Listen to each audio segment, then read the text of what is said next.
Welcome to Aadya TV. మనతో పాటు POW Jhansi గారు ఉన్నారు. ఆమెను అడిగి తెలుసుకునే ప్రయత్నం మనం చేద్దాం. మేడం నమస్కారం. నమస్తే. మేడం చెప్పండి మేడం, మూసి పక్షాలన అని చెప్పేసి ప్రభుత్వం రోజు రోజుకు స్టేట్మెంట్ మారుస్తున్నది. 2.5 సంవత్సరాల నుంచి మూసి పరివారక ప్రాంతంలో ఉండే ప్రజలు వాళ్ళ జీవితాలను గుప్పిట్లో పట్టుకొని బతుకుతున్న పరిస్థితి ఈ రాష్ట్రంలో కనిపిస్తుంది. మరి ఎందుకు ముఖ్యమంత్రి ఇలాంటి నిర్ణయాలు ఎందుకు తీసుకోవాల్సి వస్తుంది? దీనికి మూసి పక్షాలకు ఎవరు అడ్డుపడుతున్నారు? ఎందుకు మరి ముఖ్యమంత్రి పేద ప్రజల మీద జులుం చూపిస్తున్నాడు? మూసీ ప్రక్షాళనకి ఎవ్వరమో అడ్డుపడట్లేదు. మీరు దాన్ని శుభ్రపరచండి. ఒక ప్రవహించేటువంటి స్వచ్ఛమైన నీటితో ప్రవహించే మూసీది ప్రక్షాళన చేయడానికి మేము వ్యతిరేకం కాదు అనేది మేము చాలా స్పష్టంగా చెప్తున్నాం. మేము చెప్తుంది ఏంటంటే, మీరు ఇచ్చిన జీవో నెంబర్ 921లో 17 నిర్మాణాలకు పోతాయి. ఇందులో ఒక 3200 ఎకరాలు పోతాయి అనేటువంటిది ఏదైతే చెప్తున్నారో, దీనికి సంబంధించినటువంటిది స్పష్టమైన DPR project report, detail project report ఇవ్వండి.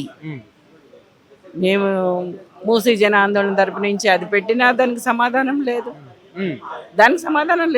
లేదంటే పెట్టడానికి చూస్తున్నాం అని చెప్తున్నారు, అంతేగాని పెట్టలేదు. అయితే మీకు వచ్చిన పర్యావరణ పరిమితులు ఏంటి, అనుమతులు ఏంటి, అక్కడ ఉన్న ప్రజలకి మీరు ఎంత నష్టపరిహారం ఎట్లా చెల్లించాలనుకుంటున్నాం, ఇవన్నీ వివరంగా ప్రజలకు తెలియజేయాలనేటువంటిది మొదటి డిమాండ్ మాది ఫస్ట్.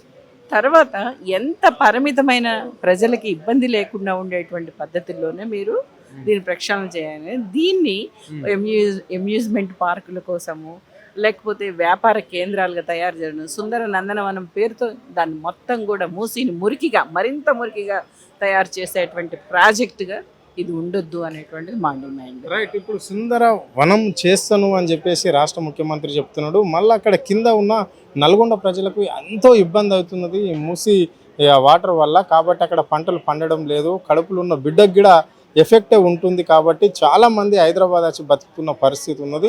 అందుకోసం ప్రభుత్వానికి ఏం చెప్పినామంటే, మీరు మూసి ప్రక్షాళన అంటే ఇవాళ అనేక పరిశ్రమల నుంచి వచ్చేటువంటి దుర్గంధపూరితమైన, విషపూరితమైన ఇవన్నీ కూడా, మలినాలన్నీ కూడా మూసీలో కలవకుండా చూడండి. ఫస్ట్ మీరు ప్రక్షాళన గురించి మాట్లాడితే దాన్ని బాగు చేయాలంటే ముందు ఆ పని చేయండి అనేది మా డిమాండ్. కానీ అది చేయడం లేదు. తక్కినవన్నీ ఇవన్నీ చెప్తుంది. ఇవి కూడా ఒక సక్రమైనటువంటి పద్ధతిలో ప్రభుత్వం ఏమైనా చేస్తుందంటే అది అలాంటిది ఏం లేదు. ఒకసారి ఏమంటుంది, మొన్నటి దాకా గాంధీ సరోవర్, ఇటువైపు మూసి ప్రక్షాళన, అటువైపు పోతే శివుడి దేవాలయం, ఇంకొకసారి పోతే దాని ఏంటి మెట్రో పక్కన ఇంకేదో, ఈ రకమైనటువంటి దాంతో అన్నిటినీ, అంటే తను 921 జీవీలో ప్రకటించినటువంటిది ఏదైతే ఉందో, ప్రభుత్వం తనకు తానుగా ప్రకటించినటువంటిది ఏదైతుందో దాని డీటెయిల్గా ఒకేసారి అన్నిటిని ప్రకటించకుండా, డీటెయిల్ రిపోర్ట్ ఇవ్వకుండా, ఇవి ముక్కలు చేస్తూ ఇవి ఒక్కొక్క దాని గురించి దీనికి అనుమతులు అవసరం లేదు, ఇది ఇంతవరకే చేస్తామనేటువంటి చెప్పే పద్ధతిలో ప్రభుత్వం చేయడాన్ని మేము వ్యతిరేకిస్తున్నాం. రైట్. ఇప్పుడు నార్సింగ్ నుంచి నాగోల్ దాకా ఎన్ని ఇండ్లు కూలిపోతున్నాయి, ఎంతమంది నష్టపోతున్నారు, ఆ నష్టపోయిన వాళ్లకు ఏమన్నా ఎక్కడన్నా ప్లేస్మెంట్ చూయించిందా ఈ ప్రభుత్వం?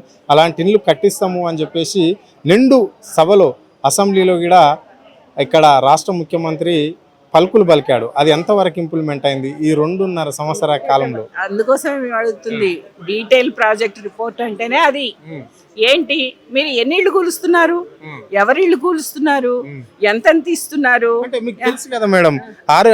ఆర్ఎక్స్ అని చెప్పేసి కూడా చేసారు కదా, ఆర్బిఎక్స్ అని చెప్పేసి ప్రతి ఇంటికి కూడా. దాని ప్రకారం వాళ్ళు చెప్తుంది ఏంటంటే 10,017 నిర్మాణాలు అని చెప్తున్నారు. వాళ్ళకి ఇంతవరకు ఏం చూపించలేదు, వాళ్ళకి ఏం చెప్పలేదు. ఇప్పుడు అనేక అపార్ట్మెంట్స్ కూడా పోతున్నాయి కదా, ఆ అపార్ట్మెంట్స్కి సంబంధించి ఇప్పుడు ఆ మధుబన్కు సంబంధించి ఒక వర్గాన్ని తీసుకుపోయాడు, అక్కడ కూర్చోబెట్టుకున్నాడు, ఏదో ప్రెస్ మీట్ పెట్టాడు. ఇగో వాళ్ళకి 2013 జీవో ప్రకారం ఇస్తున్నాము, చట్టం ప్రకారం ఇస్తున్నాం, భూసేకరణ చట్టం ప్రకారం ఏదేదో మాట్లాడుతున్నారు. కానీ స్పష్టంగా ఒక ప్రభుత్వం విధానపరమైనటువంటి ప్రకటన లేకుండా, విధానపరంగా ప్రజలకు ఎట్లా చేయాలనేటువంటి విషయం చెప్పకుండా, దాట వేసేటువంటి పద్ధతిలో మూసీని మరింత మురికిగా తయారు చేయటం, మూసీలో మురికిలో ఉండాలా ప్రజలు, మూసీలో మునిగిపోవాలా, మునిగిపోరు ప్రజలు. ఇప్పటి వరకు నేను గత 40 సంవత్సరాలకు మూసిని చూస్తున్నా, ఎప్పుడు మునిగిపోలేదు. ఇక పోతే ఇప్పుడు ప్రభుత్వం మాత్రం, కాంగ్రెస్ ప్రభుత్వం మాత్రం మునిగిపోవడానికి రెడీగా ఉండాలి. ఇది సక్రమైనటువంటి పద్ధతిలో చేయకుండా ప్రజాధనాన్ని దుర్వినియోగం చేస్తూ ప్రజలను మభ్యపెడుతూ ఒక సక్రమైనటువంటి పద్ధతిలో వ్యవహరించకుండా ప్రజలతో సంప్రదించకుండా చేస్తున్న విధానమే కాంగ్రెస్ని ముంచుతుంది. చివరిగా చెప్పండి మేడం, ఇక్కడ రాష్ట్ర ముఖ్యమంత్రి హిట్లర్ ముసోలియను ఆదర్శంగా తీసుకొని నేను పరిపాలన చేస్తున్నా అని చెప్పేసి కూడా ఆయనను ఆదర్శంగా తీసుకొని చేస్తున్నా అంటున్నాడు. ఈ వాక్యాలను ఎట్లా చూడొచ్చు? అంటే హిట్లర్ ఏం చేసిండు, ఇక్కడ ఈయన ఏం చేయబోతున్నాడు, ఏం చేస్తున్నాడు? హిట్లర్ చేసింది ఏంటి? ఒక విద్వేషపూరితంగా ప్రజల్ని హతమార్చాడు. తనకి వ్యతిరేక వర్గాలను నిలవకుండా చేశాడు. ప్రజల యొక్క ప్రజాభిప్రాయాన్ని గౌరవించకుండా ఒక హింసాత్మకమైనటువంటి ధోరణితో ప్రజలను అణిచివేశాడు. అదే పద్ధతి మూసీలో కూడా వ్యవహరిస్తున్నాం. అందుకోసం చెప్తున్నాం మేము, హైడ్రా అదే చేస్తున్నాడు, మూసీ అదే చేస్తున్నాడు, అన్నీ అదే చేస్తున్నాడు. హిట్లర్ ఎట్లెట్లా చేసిండో నువ్వు కూడా అట్లెట్లయినా చెయ్యి, హిట్లర్ ఎట్లయిండో నువ్వు కూడా అట్లా అవుతావు అని చెప్తున్నాం మేము. అంటే హిట్లర్ ఆత్మహత్య చేసుకున్నాడు తనకు తాను. ఆయన ఆత్మహత్య చేసుకున్నాడు.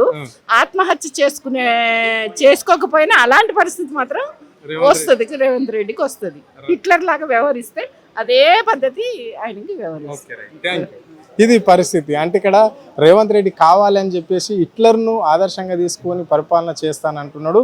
హిట్లర్ ఏ విధంగా అయితే ప్రజలు హింసించుండో ఇక్కడ తెలంగాణలో కూడా రేవంత్ రెడ్డి అదే విధంగా ఇక్కడ ప్రజలను ఎంతో హింసించి వాళ్ళ ఇండ్లను లాక్కుంటున్నాడు. హైడ్రా పేరుతో పేదల ఇండ్లను కూల్చేశాడు. ఇప్పుడు మూసి సుందరీకరణ అని చెప్పేసి మూసి పక్కన ఉన్న ఇండ్లన్నీ తీసేసుకొని రియల్ ఎస్టేట్ వ్యాపారం చేయడానికి ఆయన సిద్ధంగా ఉన్నాడు అని చెప్పేసి కూడా వారు స్పష్టంగా చెప్పడం అనేది జరిగింది. హిట్లర్కి ఏదైతే గతి పట్టిందో గతంలో ఇప్పుడు రేవంత్ రెడ్డి కూడా అలాంటిదో కోరుకుంటున్నట్లుండు చూడాలి అని చెప్పేసి కూడా ఆమె స్పష్టంగా చెప్పడం జరిగింది. కెమెరా పర్సన్ కళ్యాణ్ వరుణ్, ఆద్య టీవీ, హైదరాబాద్.